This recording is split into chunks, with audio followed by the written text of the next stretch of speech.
गैर कानूनी काम, जो इलीगैलिटी चंडीगढ़ मेयर चुनाव में देखी है, उसे सिर्फ और सिर्फ राष्ट्रद्रोह कहा जा सकता है।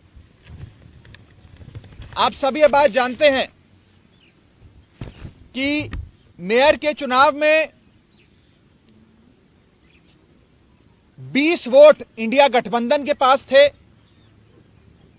और मात्र 16 वोट भारतीय जनता पार्टी के पास थे। 15 और साथ में अगर मैं एक और अन्य वोट भी जोड़ दूं, जहां 20 वोट आम आदमी पार्टी और कांग्रेस पार्टी के इंडिया गठबंधन के पास थे, वहां गठबंधन का जीतना, इंडिया अलायंस का जीतना तय था। और अपनी हार को सामने देख बीजेपी ने षड्यंत्र रचे। सबसे पहले 18 जनवरी को होने वाले चुनाव में प्रिसाइडिंग अफसर, जो चुनाव कराता है अफसर, उसे बीमार करके अस्पताल में भर्ती करा दिया ताकि उस दिन चुनाव ना हो। फिर चुनाव की जब नई तारीख आई, जो हाईकोर्ट ने निर्धारित करी, उस बीच ऑपरेशन लोटस करके आम आदमी पार्टी की और कांग्रेस के पार्षदों को खरीदने की कोशिश करी गई। जब बीजेपी का ऑपरेशन लोटस भी फेल हो गया, तो बीजेपी ने आज आप सबकी आंखों के सामने और आप सबके कैमरों में कैद जो फर्जीवाड़ा किया है, पहले मैं सिलसिलेवार तरीके से आपको बताना चाहता हूं। बीजेपी ने अपने ही पार्टी के माइनॉरिटी विंग के ऑफिस बियरर को प्रिसाइडिंग अफसर बनाया। यानी कि जो शख्स घोषित भाजपा का सदस्य है, उनका ऑफिस बियरर है, पदाधिकारी है, उस माइनॉरिटी विंग के सेक्रेटरी को प्रिसाइडिंग अफसर बनाकर उसकी देखरेख में चुनाव कराने की घोषणा करी। चुनाव में जब वोटिंग समाप्त हुई और काउंटिंग की बारी आई, तो इस भाजपा के ऑफिस बियरर प्रिसाइडिंग अफसर ने किसी भी पार्टी के इलेक्शन एजेंट को आगे नहीं आने दिया। आप सब जानते हैं, आप सब चंडीगढ़ मेयर चुनाव देखते आए हैं, जब भी वोटों की गिनती होती है तो इलेक्शन एजेंट, तमाम पार्टियों के इलेक्शन एजेंट अपनी आंखों के सामने काउंटिंग टेबल पे खड़े होकर काउंटिंग करवाते हैं। लेकिन पहली बार इतिहास में देखा गया कि इलेक्शन एजेंट्स को दूर कर दिया गया, उन्हें टेबल के नजदीक नहीं आने दिया गया। और उसके बाद जो हुआ, आपने देखा कि कैसे भाजपा के इस पदाधिकारी ने, जो प्रिसाइडिंग अफसर था आज के चुनाव का, उसने अपने पेन से बैलेट पेपर पर इंक लगा लगाकर उस सारे बैलेट पेपर को इनवैलिड किया और फिर चुनावों की गिनती में, वोटिंग में, वोट काउंटिंग में उस एक एक बैलेट पेपर को इलीगल घोषित किया। पहली बार चंडीगढ़ मेयर चुनाव में कुल 36 वोटों में से 8 वोट इनवैलिड घोषित कर दिए गए। इतिहास में आज तक नहीं हुआ। आम आदमी पार्टी और कांग्रेस के गठबंधन को 20 वोट पड़ने थे, हमें 12 वोट पड़े और हमारे 8 वोट इनवैलिड घोषित कर दिए गए। और भाजपा का एक भी वोट इनवैलिड नहीं घोषित किया गया। भाजपा के और उनके कुल वोट 16 थे, उनको 16 वोट पड़े और आम आदमी पार्टी के 20 में से 8 वोटों को इनवैलिड यानी कि अवैध घोषित करके हमारे वोटों को घटाकर 12 कर दिया गया। साथियों, जब भी किसी भी वोट को अवैध घोषित किया जाता है या इनवैलिड करार दिया जाता है, तो उस वोट को दोनों पार्टियों के काउंटिंग एजेंट को दिखाया जाता है अवैध घोषित करने से पहले। यह डमी बैलेट पेपर है जो मैं आप सबके सामने लाया हूं। जब काउंटिंग के दौरान इस प्रकार के बैलेट पेपर को इलीगल घोषित किया जाता है, तो प्रिसाइडिंग अफसर, अगर मान लीजिए मैं प्रिसाइडिंग अफसर हूं, तो मैं दोनों पार्टियों के इलेक्शन एजेंट को वो दिखाऊंगा बैलेट पेपर की, देख लीजिए यहां इनके निशान बाहर लगा हुआ है, ये इनवैलिड है, मैं इसे अवैध घोषित कर रहा हूं। ऐसे दोनों पार्टियों के इलेक्शन एजेंट को दिखाया जाता है।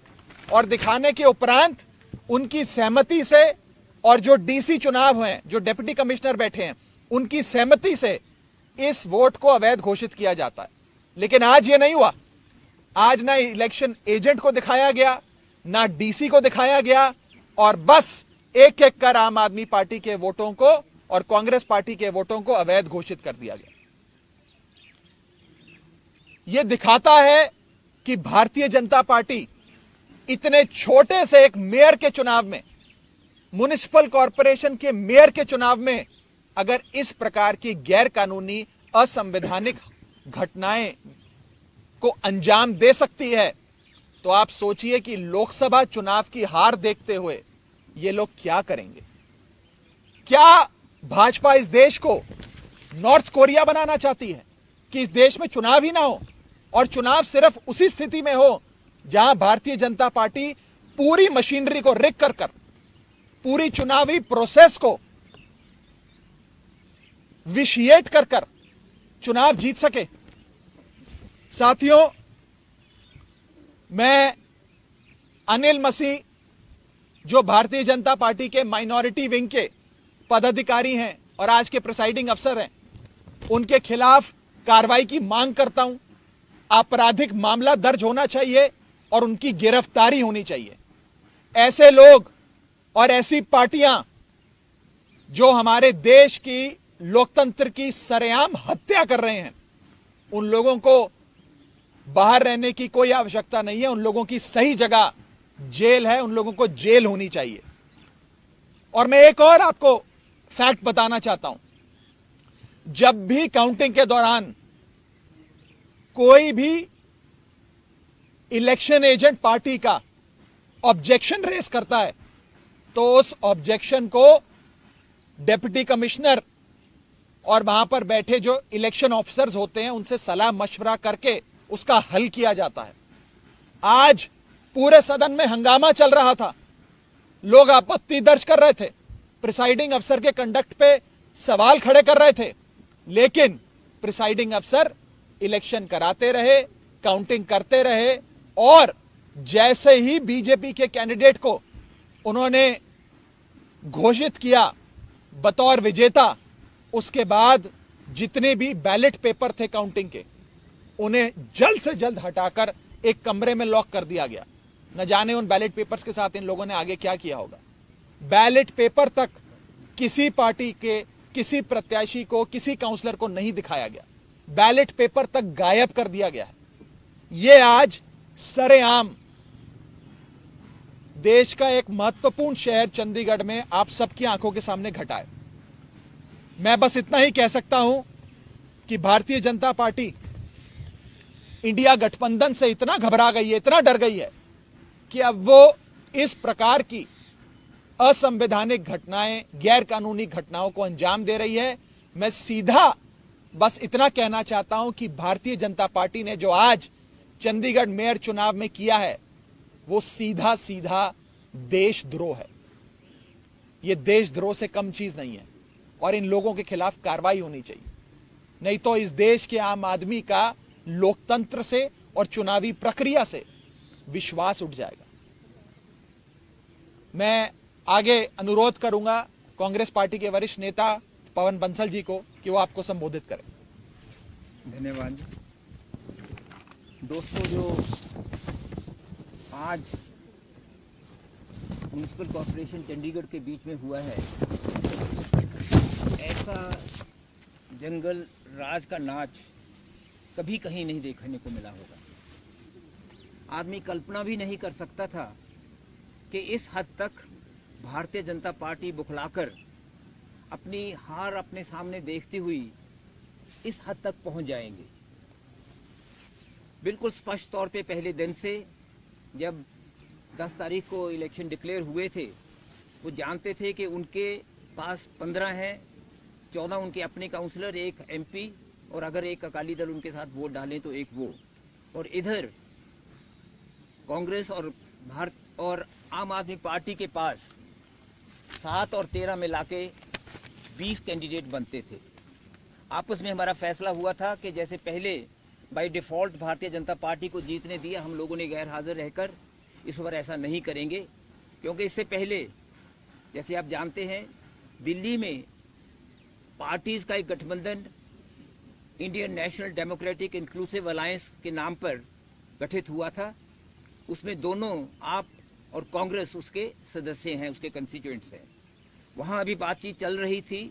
इसमें इतनी जब बीच में ये इलेक्शन आए जिसका फैसला एकदम करना था, तो यहाँ हमें उसी माहौल को बनाने के लिए जिसमें वहाँ था कि एज फार एज पॉसिबल आपस में अलायंसेस होते रहेंगी, उसके लिए यहाँ हमने ये फैसला किया हम इकट्ठे मिलकर ये चुनाव लड़ेंगे। बीजेपी को हराने के लिए, बीजेपी को ही सिर्फ हराने के लिए नहीं, सही मायने में लोकतंत्र को फिर पुनर्जीवित करने के लिए, लोकतंत्र की भावनाओं को फिर आगे लाने के लिए, और जो लोकतंत्र के साथ उसका गला घोंटा जा रहा था उसको रोकते हुए, और फिर लोकतंत्र जिस हिसाब से हमारे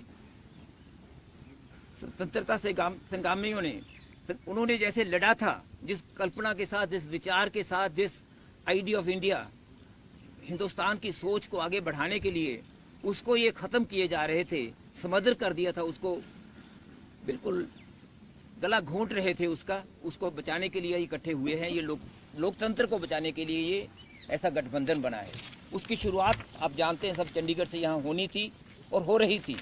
पिछले दिनों में पहले तो आप जानते हैं कि 18 तारीख को क्या हुआ। 18 तक भी लगातार ये लगे रहे हर प्रयास करने, हमारे काउंसलर्स को और आप पार्टी के काउंसलर्स को, दोनों को अलग अलग तरह से कुछ भी कोशिश हो जो सब उन्होंने की। यहाँ तक भी जरूरत की हमारे और लोगों से भी बात करने की कि वो कुछ कर पाएं, और सब तरह के उन्होंने प्रलोभन दिए। लेकिन जब उन्होंने देखा कुछ नहीं हो रहा, तो 18 तारीख को जब वहाँ पहुँचे, मौके पे वहाँ जाके पता लगा कि नॉमिनेशन पेपर्स जो पोल उस दिन होना था उसको डिफर करके इनडेफिनेट अभी तारीख नहीं दी थी। क्यों? क्योंकि श्री अनिल मसीह इनके जो अपने नॉमिनेटेड काउंसलर हैं, शायद आज तक उनका नाम नहीं पहले आपने सुना होगा, 18 से पहले उनको इन्होंने नॉमिनेट किया था एज प्रिजाइडिंग ऑफिसर। उनको बीमार कर दिया क्योंकि बहुत आसान था उनको हिदायत देनी, और अस्पताल में वो चले गए। वहाँ दो बातों के बीच में बहुत बड़ी कॉन्ट्रडिक्शन थी। ये बातें ज़रूरी हैं ये बताने के लिए कि ये एक इंट्रीग, एक साजिश के तहत सब हो रहा था। उस वक्त उन्होंने तो अपनी स्टेटमेंट में प्रेस को कहा कि मैं काफ़ी समय से मेरी बैक पेन है, लेकिन डिप्टी कमिश्नर ने कहा कि मेरे पास समय नहीं था कोई और किसी काउंसलर को नॉमिनेट करने के लिए जो मौके पे भी एकदम हो सकता है। अगर मीटिंग में सभी सदस्य इकट्ठे भी हो जाएं, अगर वहाँ प्रिजाइडिंग ऑफिसर नहीं पहुँचे, उनमें से एक को भी किसी को उठा के वहाँ बैठा दिया जाता है कि ये प्रिजाइड ओवर करेंगे, लेकिन उन्होंने ऐसा नहीं किया। जब अपने उन्होंने एक्शन में एक कमी देखी तो लॉ एंड ऑर्डर का सिचुएशन उन्होंने खड़ा कर दिया। लोग इनके पहुंचे हुए थे 16 तारीख को दफ्तर में हल्ला करने के लिए, लेकिन उसका फायदा उठाते हुए इन्होंने इलेक्शन 6 फरवरी के लिए डिक्लेयर कर दिए। बेबस होके हम लोगों को हाई कोर्ट में जाना पड़ा, और हाई कोर्ट ने जो फटकार उनको दी आप वो सब जानते हैं, आपने सब देखा है। और उसके हाई कोर्ट के हिदायत पर ये आज हुआ कि आज इलेक्शन 30 तारीख को तय हुए।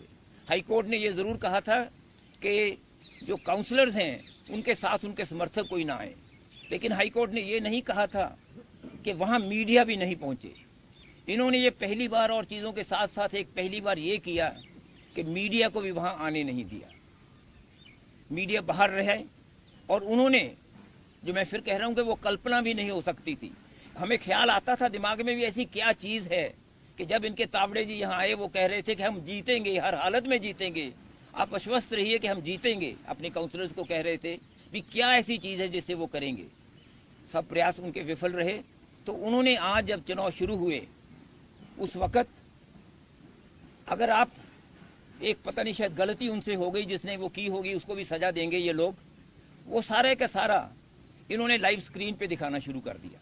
और वो लाइव स्क्रीन पे हम लोगों को बाहर सभी को देख रहा था, आप भी देख रहे होंगे उसको। उसमें एक एक नॉमिनेशन पेपर पे अगर आप गौर से देखें, मैं उनका धन्यवाद करता हूं जिन्होंने, दोस्तों ने वो उसको पकड़ा। एक एक नॉमिनेशन पेपर पे एक साइड पे थोड़ा सा निशान लगा के दूसरी तरफ हस्ताक्षर करते हैं। हमने डिप्टी कमिश्नर से पहले रिक्वेस्ट की हुई थी कि ये जो प्रिजाइडिंग ऑफिसर हैं उनके पास पेन अलग रंग का होना चाहिए, हरे रंग का उनके पास पेन होना चाहिए, ताकि ऐसा ना हो कि वही कोई निशान लगा दें जिसका हमें डर था वो करें। हमने ये ज़रूर सुनिश्चित किया कि बैलेट पेपर देने से पहले ऐसा ना कर दें। लेकिन जब बैलेट पेपर वहाँ पहुँचे एक नॉर्मल प्रोसेस है, वो नॉर्मल डेमोक्रेसी का अधिकार है पार्टीज का, इलेक्शन लड़ने वालों का, कि अपना एक काउंटिंग एजेंट वहां मौके पे बिठाते हैं। काउंटिंग एजेंट आगे होते हैं, दोनों कैंडिडेट अपना अपना एक नामजद कर देते हैं, वो वहां आके वहां वो देखते हैं, एक एक पेपर को वो देखते हैं, फिर वो देखते हैं भी हाँ ये इनवैलिड है। लेकिन इस केस में क्या हुआ, जो काम सेक्रेटरी या किसी और ऑफिसर का होना था म्युनिसिपल कॉर्पोरेशन में, वो भी उन्होंने प्रिजाइडिंग ऑफिसर ने खुद ले लिया। बैलेट पेपर निकाल के बाहर रखे, एक एक को खुद खोला, खोल के देख रहे थे हम उनके चेहरे पे क्या रंग उड़ रहे थे। वो देख रहे थे ये भारतीय जनता पार्टी हार रही है, और ये आपका जो कैंडिडेट मेयर का था, हमारे कांग्रेस के होने थे senior deputy mayor and deputy mayor, आपस में ये समझौता था। जो ये कैंडिडेट हमारे साझे कैंडिडेट मेयर के लिए थे, देख रहे थे उनको वोटें ज्यादा, उनके साझे कैंडिडेट मेयर के लिए थे, देख रहे थे उनको वोटें ज्यादा, उनके चेहरे पे देखने को पता लगता था, उनके हाथ कांपने में पता लगता था। उन्होंने वो 2 बार ऐसे ऐसे करके रख दिए। बाद में उन्होंने फिर, वो ऐसा नहीं होता, बाद में उन्होंने फिर उठा के एक पे निशान लगाया साइड पे, और वहां हस्ताक्षर करके रख दिए, उनको रिजेक्ट करते रहे, दूसरे 2 ट्रेज में रख दिए। रिजल्ट वो हुआ जो राघव जी ने कहा है, 12 और 16 रहे, 8 वोटें पहली बार, यानी कि 25% से ज्यादा वोटें रिजेक्ट हुई हैं इनवैलिड होके। आज तक जहां बिल्कुल अनपढ़ लोग भी वोट डालते हैं, वहां भी ये कभी नहीं होता, वहां कभी नहीं देखने को आया कि इतनी बड़ी परसेंटेज पे वोट्स रिजेक्ट हुई हो। बिल्कुल बेशर्मी के साथ उन्होंने वो आज किया जो लोकतंत्र में नहीं होता। एक पहले से साजिश थी, जब जो पहले दिन से सोच रहे थे कि हम कुछ भी हो ये चुनाव जीतेंगे, और हमारे दूसरों ने एकदम वहां प्रोटेस्ट किया। और एक दिलचस्प बात यह है कि जो उनके अपने जिनको उन्होंने बिठा दिया उसकी कुर्सी पे, मैं ये नहीं कहता कि वो चुने गए शब्द गलत होगा, उनको जो जबरदस्ती वहां बिठा दिया गया, imposter, I am using that word with responsibility, एक imposter, a person who usurped the authority of the mayor, उसको वहां बिठा, एकदम पास खड़े हैं, एक सेकंड में अगर आपने देखा होगा वो एकदम वहां कुर्सी पे बैठ गए। नहीं तो क्या होता है, वो ऐलान करते हैं, सामने से वो उठ के आते हैं, उसके साथ दूसरे सदस्य उनको लेके आते हैं, उनको कुर्सी पे बिठाते हैं, फिर वो आगे कॉन्डक्ट करते हैं इलेक्शन। ये नहीं हुआ। और बैलेट पेपर्स का क्या हुआ वो बिल्कुल हमें किसी को मालूम नहीं। इतने लोग उस पे टेबल पे भारतीय जनता पार्टी के चढ़ गए, ऐसा माहौल उन्होंने अफरा तफरी का वहां कर दिया कि किसी बात का वहां नहीं होता। हमारे सदस्यों ने सभी ने 20 के 20 ने इकट्ठे होके दूसरे दोनों कैंडिडेट्स वाला इलेक्शन पोस्टपोन, उसको प्रोटेस्ट में हमने हिस्सा नहीं लिया, क्योंकि अगर उसमें हम हिस्सा लेते तो हम ये बात कबूल कर लेते कि ये मेयर हैं। ये अच्छा नहीं लगता कहते हुए, लेकिन ये सत्य है, ये सच्चाई है, हमें कहना होगा कि इस वक्त उस मेयर को माना नहीं जा सकता। मेयर एक साजिश के तहत है, देशद्रोह जैसे कहा राघव जी ने, वो सचमुच एक देशद्रोह है। लोकतंत्र के साथ ऐसा एक घटिया, एक घिनौना माहौल जो आदमी सोच नहीं सकता। और ये हमारी वो बिल्कुल फादर्स्ट फियर्स, जो हम वो शंकाएं मन में कभी आती हैं कि लोकतंत्र में अगर ये फिर कहीं चुनाव जीत गए केंद्र में, जिसके कारण ये बना था गठबंधन, तो आगे के लिए देश में चुनाव को भूल जाइए। हमेशा लोग बात करते थे ईवीएम की, दोनों तरह के विचार होते थे, पार्टीज के अंदर भी दोनों विचार होते थे, लेकिन आज तो कुछ भी कह दें सब सच नजर आएगा कि ये अपनी सत्ता में रहने के कारण के लिए कुछ भी कर सकते हैं, किसी हद तक भी जा सकते हैं, ये बिल्कुल स्पष्ट उससे है। हम इनको नहीं मानते, हम इसको सिर्फ चैलेंज ये नहीं कि एक इलेक्शन पिटीशन होती है, वो नहीं होती। डिप्टी कमिश्नर देखने को नजर नहीं आ रहे थे, वहाँ कमिश्नर नजर नहीं आ रहे थे, वहाँ सेक्रेटरी जो होते हैं निकाल के असिस्ट करते हैं उनको खोलने के लिए, अलग अलग देखने के लिए। प्रिजाइडिंग ऑफिसर का काम ये नहीं होता कि अपने हाथ में सब चीज ले ले, प्रिजाइडिंग ऑफिसर बैठते हैं सिर्फ और कंडक्ट करते, सब चीज की जो प्रक्रिया होती है वो करते हैं दूसरे ऑफिसर्स। वो उनको नहीं करने दिया क्योंकि पहले से ही उनको हिदायत थी।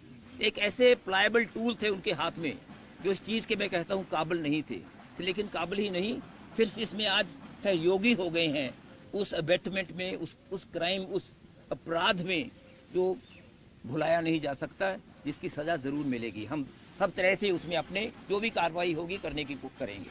एक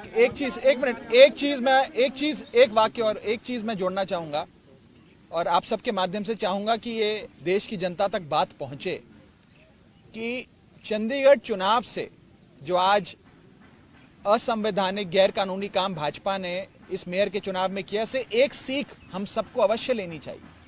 कि आने वाले 2024 के लोकसभा चुनाव में आप किसी को हराने के लिए या किसी को जिताने के लिए वोट मत डालिएगा। आप इस बार लोकतंत्र की रक्षा करने के लिए, इस देश में डेमोक्रेसी को बचाने के लिए वोट डालिएगा। क्योंकि अगर इस बार इसी छल कपट से इंडिया गठबंधन को हराकर भाजपा फिर जीत जाती है तो शायद इस देश में चुनावी प्रक्रिया ही समाप्त हो जाए और भारत देश चीन या नॉर्थ कोरिया जैसी डेमोक्रेसी में तब्दील हो जाएगा। ये बड़ा खतरनाक आज संदेश इस चंडीगढ़ मेयर चुनाव से निकला है। मेरी देशवासियों से अपील है कि इस पे जरूर गौर फरमाइएगा और अपने वोट की ताकत से आने वाले 2024 के लोकसभा चुनाव में डेमोक्रेसी की रक्षा करने के लिए, लोकतंत्र को बचाने के लिए वोट डालिएगा।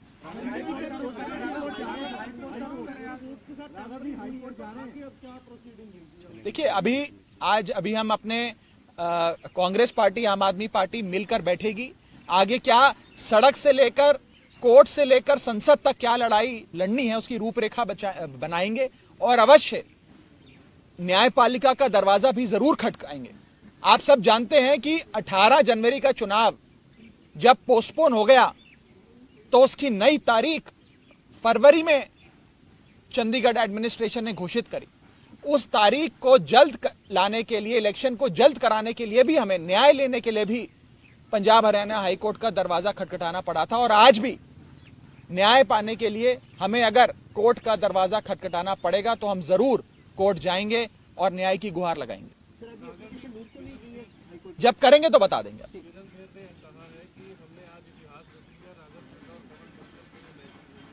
इतिहास तो रच दिया, मैं तो सहमत हूं। आज जो सांसद चंडीगढ़ से जो है किरण खेर जी, उन्होंने कहा कि हमने इतिहास रच दिया और ये राघव चड्ढा और पवन बंसल के लिए संदेश है। मैं और बंसल साहब दोनों हाथ जोड़कर कबूलते हैं, आप लोगों ने तो इतिहास रच दिया, लेकिन इतिहास राष्ट्रद्रोह करने में रचा है। आपने इतिहास असंवैधानिक गैर कानूनी काम करने में रचा है और आपने इतिहास लोकतंत्र की हत्या करने में रचा है। ऐसा इतिहास रचना आपको और आपकी पार्टी को मुबारक। हमारी पार्टी अवश्य लोकतंत्र को जीवित रखने के लिए, उसे बचाने के लिए लड़ाई लड़ती रहेगी। यह सत्ता की बात नहीं है, इसमें यह नहीं कि मेयर आज इस पार्टी का है कि उस पार्टी का है, हम सत्ता में आ गए, वो सत्ता में आ गए। यह लड़ाई अब उससे कहीं बड़ी है, यह लोकतंत्र को बचाने की लड़ाई है। अगर आप खुद सोचिए कि एक मेयर जैसे छोटे से चुनाव में अगर बीजेपी यह हरकत कर सकती है तो 2024 के चुनाव में अपनी आंखों के सामने हार देख बीजेपी क्या क्या गैर कानूनी काम करेगी, आप इसका अंदाजा भी नहीं लगा सकते। आप कह रहे हैं कि आगे लोकसभा में ऐसा हो सकता है, तो आपकी क्या प्रेपरेशंस है? आप कैसे भाई हमें जैसे इलेक्शन थी, ऐसा लग रहा था कि मेयर की इलेक्शन ही लोकसभा की इलेक्शन नहीं, आज नहीं कहा जा सकता भी आगे को क्या करेंगे। आज तो पहला दिन है। आज तो मेयर के अभी हमारे काउंसलर्स वहाँ धरने पे बैठे हैं, अभी तो धरने पे वहाँ बैठे हैं। हम देखेंगे उनका क्या रवैया रह रहा है। आगे हम क्या करेंगे 2024 का, वो इलेक्शन लोकसभा का, वो इस वक्त नहीं कहा जा सकता।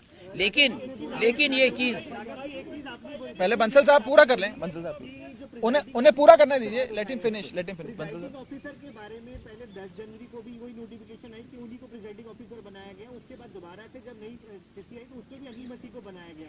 उस दिन क्यों नहीं विपक्ष ने आपने नहीं, जरूरत नहीं थी, वो कहने की जरूरत नहीं थी। इतना उन पे हमें विश्वास करना चाहिए, मानना चाहिए। अगर वो उसको अपॉइंट करते हैं, वो आए हैं बिल्कुल अच्छे बैठ के आज कर रहे हैं, तो वो दर्शाता है कि उस दिन वो सब एक होक्स था, उस दिन वो झूठ था उनका कि मेरी बैक देखिए एक मिनट, हाईकोर्ट का जो ऑर्डर आया था, हाईकोर्ट ने अपने ऑर्डर में ये कहा कि इस पूरी इलेक्शन प्रोसेस की वीडियोग्राफी होगी और उस वीडियो का संज्ञान हाईकोर्ट खुद लेगा। मुझे पूरा विश्वास है कि पंजाब हरियाणा हाईकोर्ट में जब इस पूरे इलेक्शन प्रोसेस का वीडियो पहुंचेगा और ऑनरेबल जजेस अपनी आंखों से खुद देखेंगे कि कैसे भाजपा के माइनॉरिटी विंग के एक पदाधिकारी जो प्रिसाइडिंग अफसर बने, अपने ही पेन से निशान लगाकर बैलेट पेपर को अवैध घोषित कर रहे हैं। ये सारी चीजें जब हाईकोर्ट के सामने आएंगी तो हाईकोर्ट अवश्य कार्रवाई करेगा। पर आम आदमी पार्टी, कांग्रेस पार्टी, इंडिया गठबंधन मिलके सड़क से लेकर संसद तक, न्यायपालिका से लेकर सड़क तक क्या लड़ाई लड़नी है, आगे क्या रूपरेखा होगी, उस पर अवश्य चर्चा करेंगे और हाईकोर्ट का दरवाजा भी जरूर खटखटाएंगे। बिल्कुल प्रिसाइडिंग अफसर के खिलाफ कार्रवाई करेंगे। मैं तो आज इस मंच से यह मांग करता हूं कि प्रिसाइडिंग अफसर ने देशद्रोह किया है उसे गिरफ्तार करना चाहिए, उस पर आपराधिक मुकदमा चलना चाहिए। सबसे बड़ा दोषी है। जरूर हम कंप्लेंट भी करेंगे, कार्रवाई की मांग भी करेंगे, और सिर्फ कार्रवाई की नहीं, उनकी गिरफ्तारी की मांग करते हैं। लोकसभा के चुनाव आ रहे हैं तो चंडीगढ़ सीट भी आम आदमी पार्टी के साथ मिलकर लड़ेंगे। See, this is not a setback for one coalition, one alliance or one party. It is a setback for India's democracy. And as a Democrat, as somebody who believes in India's democracy, we are aggrieved, we are hurt, and we are flabbergasted, we are worried as to what will happen in the upcoming 2024 polls. If BJP can resort to such low levels, stoop to such low levels and commit forgery, illegality, and something that should even be labeled as an act of sedition, then BJP can go to any level to rig the election process and to indulge in every possible electoral fraud and electoral malpractice. And in fact, we would even request the High Court when the matter goes there to ensure and to direct that